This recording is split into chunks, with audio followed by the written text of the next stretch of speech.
বন্ধুগণ, আপনারা জানেন যে বিগত লোকসভায় যেভাবে আমরা এই থালতলা থেকে আমাদের ডক্টর সুভাষ সরকার মহাশয়কে বিপুল ভোট দিয়ে জয়ী করে লোকসভায় পাঠিয়েছিলাম,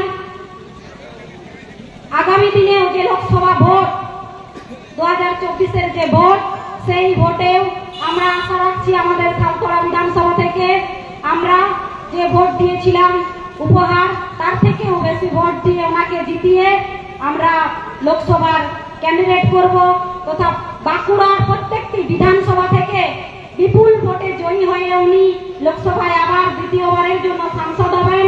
আপনারা শুনেছেন যে এখানে একজন নেতাকে দেওয়া হয়েছে টিএমসি থেকে, ওনার নাম অরূপ চক্রবর্তী। উনি মাইক ধরে মঞ্চে দাঁড়িয়ে বলেন যে বিজেপির কার্যকর্তাদেরকে ধরে ধরে পেটাও। সেই রকম একজন এই পশ্চিমবঙ্গে যে টিএমসির দলদাস যে কার্যকর্তারা, যে নেতারা, যে চটিচারা নেতারা রয়েছে, তারা আমাদের ভারতীয় জনতা পার্টির কার্যকর্তাদেরকে মারার হুমকি দেয়, তারপরে বলে যে আমরা দেখে নেব। সেই রকম একজন লোকসভার এই যে ক্যান্ডিডেট দাঁড়িয়েছেন, ওনাকে কি আপনারা ভোট দেবেন? দেবেন কি? কারণ এই পশ্চিমবঙ্গের মানুষ শান্তি চায়, এই পশ্চিমবঙ্গের মানুষ গণতন্ত্র প্রিয় মানুষ।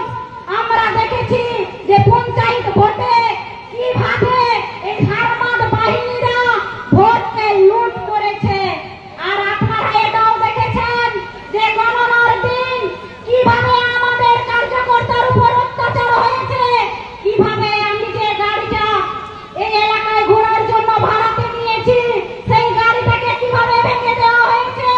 যদি তারা 100% কাজ করেছে, তাহলে এত ভয় কিসের? কিসের এত ভয় যে ভারতীয় জনতা পার্টির কার্যকর্তাদের উপর আপনাদেরকে অত্যাচার করতে হচ্ছে? আপনারা যদি 100% কাজ করেছেন, আপনারা যদি মানুষের পাশে আছেন, তাহলে কেন সেদিন লুট করতে হয়েছে আপনাদেরকে ভোটগুলো? আপনারা জবাব দিবেন। আমার থালতলার মানুষ, প্রত্যেকটি গণতন্ত্র প্রিয় মানুষকে আমি অনুরোধ করব, আপনারা সেদিন দেখেছেন সেই অত্যাচার, কিভাবে প্রত্যেকটা আমাদের কার্যকর্তার উপর অত্যাচার হয়েছে। সেই অত্যাচারের প্রতিশোধ আপনারা এই লোকসভায় নেবেন, আমি আশা রাখছি আমার থালতলা বিধানসভার প্রত্যেকটি গণতন্ত্র প্রিয় মানুষের কাছে। আপনারা দেখেছেন এখানে আমার মায়েরা উপস্থিত রয়েছেন, সন্দেশখালীর ঘটনা আপনারা দেখেছেন, সেখানে নারীদের উপর কিভাবে অত্যাচার হয়েছে। এই টিএমসির সরকারের এইরকম শেখ শাহজাহানের মতন অনেক নেতা আনাচে কানাচে তৈরি হয়ে আছে, আর তারাও এই বাঁকুড়া জেলাতেও ওই রকম সন্ত্রাস করার জন্য প্রত্যেক জায়গাতে ওদের শেখ শাহজাহান আছে। তাই প্রত্যেকটি মা সহ আমার ভাইদেরকে আমি অনুরোধ করব যে আপনারা শাহজাহানের মতন ওই সন্দেশখালীতে যে অত্যাচার হয়েছে নিজে চোখে দেখেছেন, তাই আপনারা বাঁকুড়া লোকসভাকে ওই সন্দেশখালী হতে দেবেন না।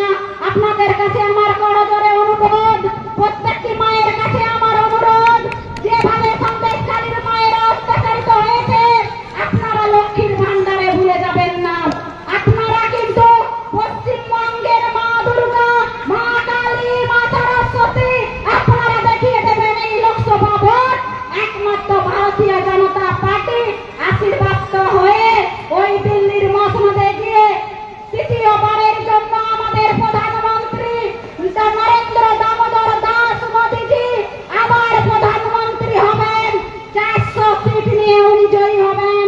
এইটুকু বলে প্রত্যেককে আমার নতমস্তকে প্রণাম জানিয়ে, ধন্যবাদ জানিয়ে আমার ক্ষুদ্র বক্তব্য শেষ করছি। বন্দে মাতরম, ভারত মাতা কি জয়। ধন্যবাদ।